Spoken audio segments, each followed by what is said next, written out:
Olá, tudo bem com você? Estamos de volta mais uma vez, estamos aqui para ministrar a respeito dos dons espirituais e recapitular algumas coisas que a gente já viu, para que a gente possa então ter um maior aproveitamento, né? Um crescimento diante daquilo que as Escrituras nos mostram, né? E hoje não será diferente, nós temos aqui já a palavra do Senhor, temos um ministério, a ministração do Espírito Santo em cada coração.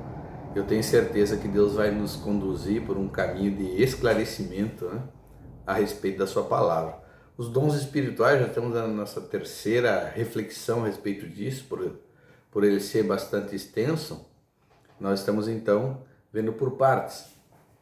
Nós temos aqui o poder, os dons de poder, né? Primeiramente, para saber a respeito dos dons espirituais, nós precisamos conhecer, né, e ser inspirado pelo poder do Espírito Santo, e aí nós conseguiríamos sentir, né, os dons, conseguiríamos viver eles, ter experiências com o Espírito, os dons do Espírito.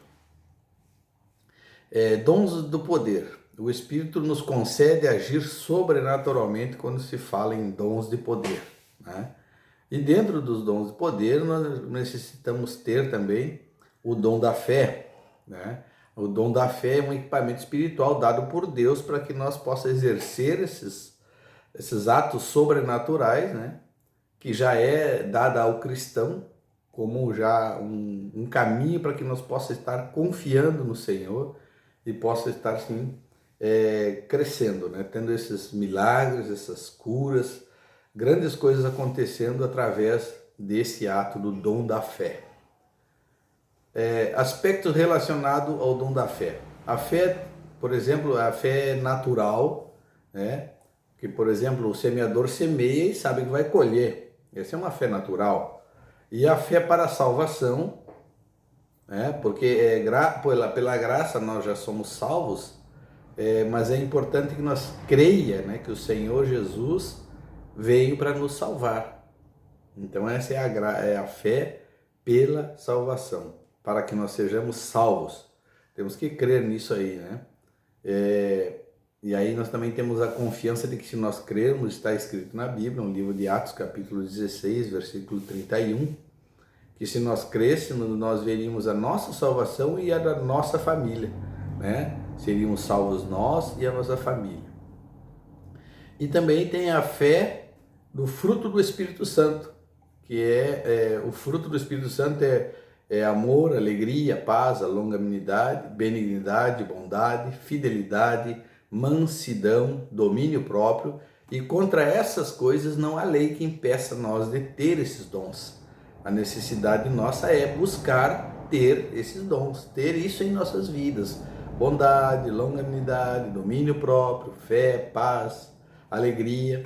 Tudo isso vem quando nós temos a fé do fruto do Espírito Santo. E 4, a fé demoníaca. Essa é até bastante forte a gente falar nessa fé, né? A Bíblia fala no livro de Tiago, capítulo 2, versículo 19, que crês tu em Deus é um só. Crês que tu em Deus, que Deus é um só? Sim, fazes bem então em crer assim, diz o Senhor. Até os demônios creem e tremem. Então, não há como nós dizer que não cremos em Deus, né? Mas esta fé demoníaca, ela acontece quando a gente diz que crê em Deus e deixa de obedecer. Crê em Deus, né? Teme, treme e faz algum movimento nesse sentido, mas não tem obediência. Os demônios também creem, se estremecem, porém eles não obedecem. E é por isso que eles já são chamados de demônio. E essa fé demoníaca, infelizmente, ela é exercida muitas vezes em muitas pessoas que se dizem cristãos, que acreditam, mas não praticam aquilo que é ensinado.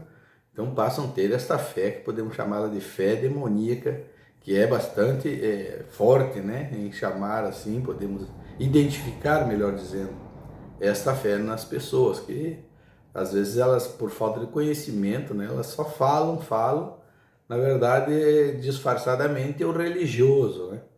Aquele que fala muita coisa, não faz nada e absolutamente é uma fé é uma fé demoníaca. E número 5, nós temos a fé, que é o dom do Espírito Santo. Há um outro, no mesmo Espírito, a fé. Simplesmente a fé, né? É a fé que libera o poder de Deus. É o tipo de fé que permite Deus trabalhar em nós e não simplesmente através de nós. Essa é a fé sobrenatural, aquela fé que agrada ao Senhor, a fé que diz que move o impossível, né, para acontecer. E essa nós temos que buscá-la, né, constantemente, a fé que agrada ao Senhor, que ela exige de nós que nós não veja, né? Muitas vezes a gente só declara e crê e permanece crendo, e mesmo que alguém diga para você, não, esse teu desejo, esse teu sonho, essa tua busca não vai acontecer, porque é impossível, mas aí você vai ter que dizer, eu creio em Deus e meu Deus é o Deus do impossível e eu confio que vai acontecer. Você estará, além de passando para essa pessoa uma confiança em Deus, você estará também praticando a tua fé, até que aquilo que você deseja aconteça. Outro dom que nós estamos falando aqui é o dons de cura, né? Na verdade, os dons de cura são a manifestação milagrosa do Espírito do Senhor, que opera curando pessoas, né?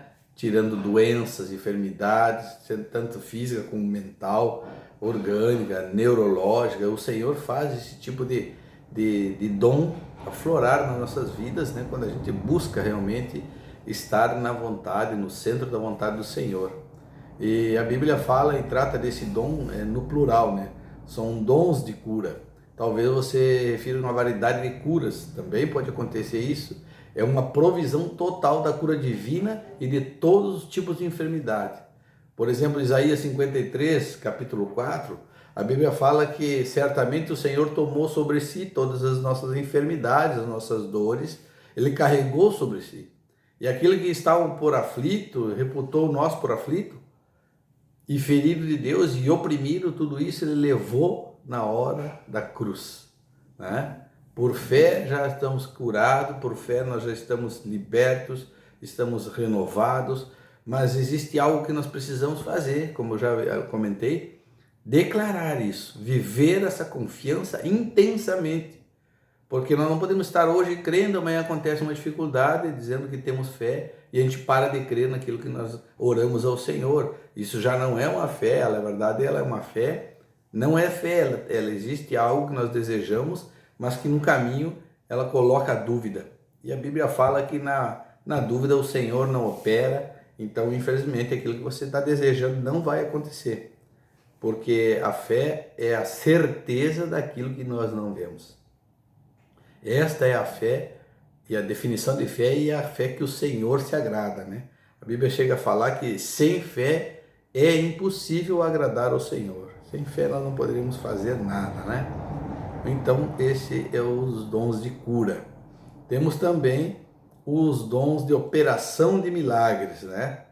A Bíblia fala assim que a palavra traduzida, por exemplo, no grego, milagre,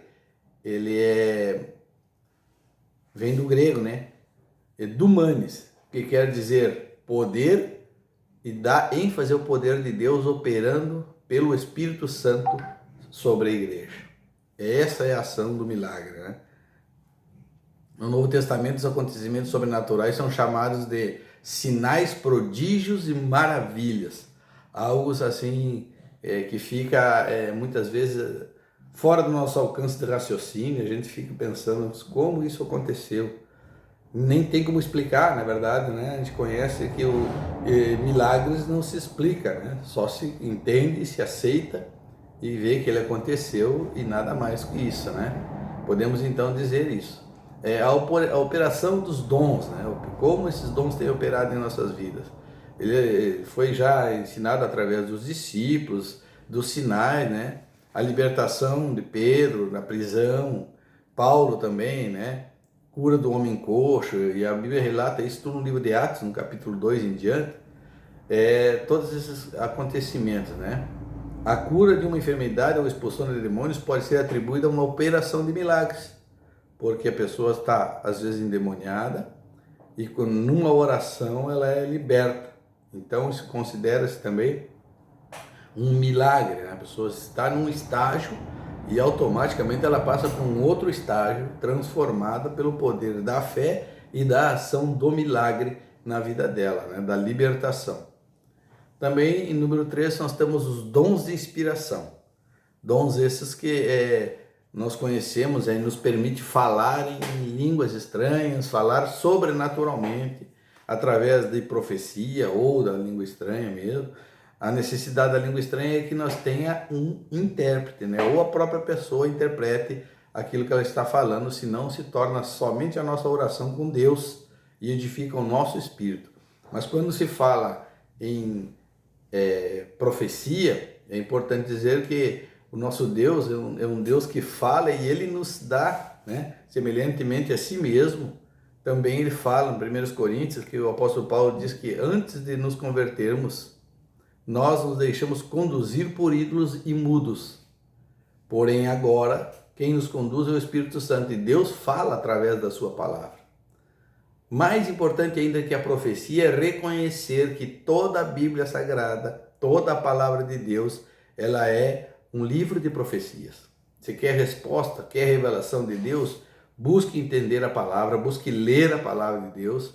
Vai evitar que você ande procurando, né, por alguns lugares profetas, homens que revelam, homens que têm profecia, e você acaba recebendo muito mais porque você está recebendo da palavra do Senhor, que é uma profecia, né? Ali tem Novo, Velho Testamento, tem o futuro da igreja, tem a salvação, tem o Apocalipse, tem tudo que você precisa ali dentro, né? A Bíblia diz que, algum relato diz que também o dom de profecias, né, é dado pelo Espírito Santo às pessoas, né, aqueles que buscam bastante e que se colocam, né, diante do Senhor com santidade, né, realmente se purificando, buscando. Deus tem entregado isso. Glória a Deus por essas vidas, por esses profetas, né? Mas nós temos que entender que nós não dependemos da revelação de um profeta. Nós dependemos da revelação do Senhor Jesus, que é o maior profeta, é o único, o suficiente profeta para salvar nossas vidas. Amém? Variedade de línguas também exige que a gente identifique elas, né? Consiga falar e também tenha o dom, né? O dom da revelação, o dom da interpretação dessa língua, que é uma língua estranha, né? E que faz nós a entender muitas vezes, né, o que Deus quer falar quando existe um intérprete. Paulo falou que em alguns momentos é necessário que a igreja fique calada, que um só fale, né, um interprete, porque às vezes existe aquela confusão de língua estranha, muitas línguas, e não edifica em nada a igreja, né? Mas quando é para edificação, o recado de Deus, é necessário então uma interpretação da língua estranha. E essa interpretação da língua estranha, ela é nada mais, nada menos do que uma tradução, né? No sentido humano, é uma palavra interpretada e é também um milagre, né? Quanto à sua própria língua. Isto significa que ninguém que fale em línguas pelo Espírito deve procurar decifrá-la com a mente. Portanto, somente o autor das línguas, ou seja, o próprio Espírito Santo, pode fazer com que você interprete ela e passe para a igreja, passe para aquele a qual ela se dirige. Amém? Esses são então os dons que nós estamos observando ainda, e nós teremos mais condições de ver eles pessoalmente, né? Quando a gente puder estar junto, com certeza o Senhor trará mais revelação para nós. Amém? Quero orar com você no nome de Jesus. Feche seus olhos. Senhor, nosso Deus e nosso Pai, nós te glorificamos, Senhor. Te damos graças porque mais uma vez o Teu Espírito Santo, Pai, falou conosco, nos abriu o entendimento e nos trouxe, sim, Senhor, a condição de estar instruído por Ele, Pai, para viver uma vida plena na Tua presença. Eu oro e abençoo a cada um, Senhor, que ouve e ouviu essas palavras e tem buscado do Senhor, na Sua palavra, a direção do Espírito Santo e os dons para as suas vidas. Em nome de Jesus eu te abençoo para a glória de Deus. Amém. Graças a Deus. Até mais.